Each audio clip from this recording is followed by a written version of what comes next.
I'm Dr. Brian Storrs, a basin coordinator with Kentucky Division of Water, and welcome to Kentucky River Keepers.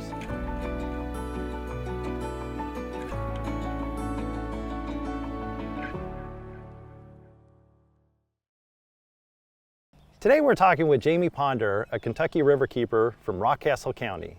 Hey Jamie, how's it going? Going great, Brian. Excellent. So why don't you tell me a little bit about where we're standing here?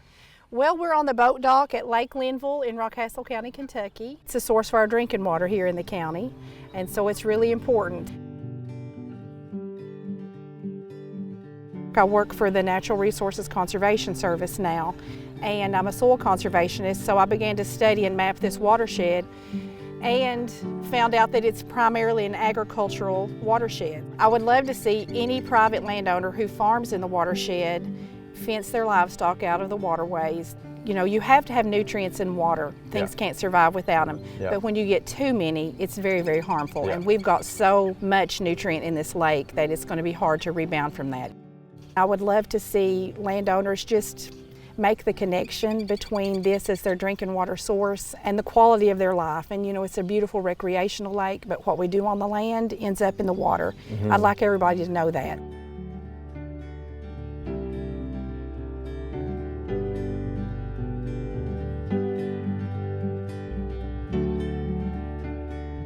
So Jamie, why don't you tell us a little bit about where we'll be visiting today? Well, we're going to go down on the Rockcastle River to some of my family's favorite haunts, the places that I've been going to since probably 9 months before I was born. One's the water hole, which was just kind of the most sacred water to me in my circle. And then we're going to visit a couple of spots along the Rockcastle River, including Grandpa Rock. That's great. Well, let's go.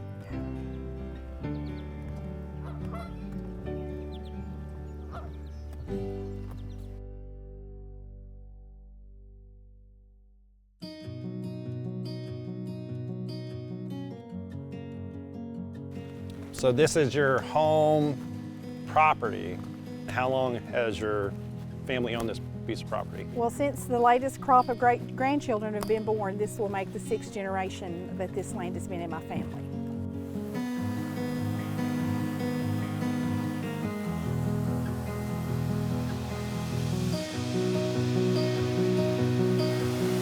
Okay, Jamie, we're at this beautiful tributary that's unnamed that goes into the Rockcastle River. And I mean, this is an absolutely gorgeous place. Can you talk a little bit about what this means to you? Well, when I think about water, sometimes some of it just feels sacred, and this is that spot for me. My dad was the first person that ever brought me here. It was a really hard climb when I was a kid to do, and it was kind of a rite of passage when you were old enough as a child to make it up to the water hole, which is what we've always known this place as. When I was 6 years old, Brian, I moved from the city of London in Laurel County down to the country where I grew up. And there was a creek there, and I was in absolute heaven. It was a small creek, it was ephemeral, and it would go dry, you know, in drought years. But I would get out there with my siblings, and we played in the creek every day. We made the move in the summer. And all of a sudden, when we got to finally living on the property, we flushed the toilet, and guess what we saw in the creek? So our own toilet was straight piped into that creek, and we had no clue of that when we bought the property. So we were able to put in a septic tank really quickly. And I just remember thinking, because it was such a beautiful, beautiful creek, but it was no longer safe for us to be in. So at 6 years of age, I got a really good grasp, you know, that our sewage should not be waterborne. And that there's things in the water that you can't see that are not safe. And I think that was the moment I began to think about those things. Can you talk about that transition of how you moved into working in water in general? Yeah, it was really providential. It wasn't something I set out to do. I had a lot of noble ideas growing up, but when I went to Berea College, I was in the biology department, and I had been around agriculture my whole life and love it. One of the deans there said, "Have you ever thought about agriculture? That might be a good fit for you." And I thought, well, you know, I do know farming, a little bit of it. I went to the ag department, and I wound up majoring in agriculture. There was a professor, and again, it's providential. These are things I didn't go looking for. They kind of happened to me. But he recognized my interest and my intellect and my desire and for knowledge about natural resources, but in particular water and agronomy.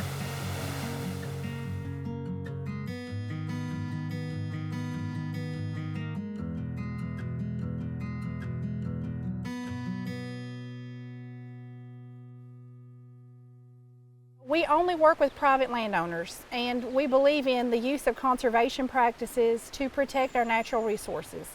For instance, when we find an impaired waterway or an impaired piece of land, and we think there's something that we can do to help restore that land, we'll approach the landowner.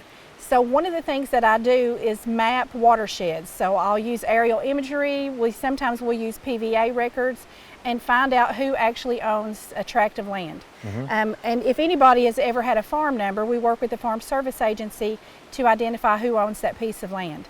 And then I'll just call the landowner, and I basically say who I am and who I work with, and can I have a conversation with them about potential conservation practices that we could recommend for their farm. The Lake Linville Focused Conservation Project that we did, we identified probably 30 landowners in that watershed. We had 12 of them who signed up for EQIP. We wrote conservation plans with, and of those, we've had 3 landowners who fenced their cattle out of the stream, out of Renfro Creek. And you know, it takes years. It took years for our water to get in the shape it's in. It takes years for it to reverse that trend.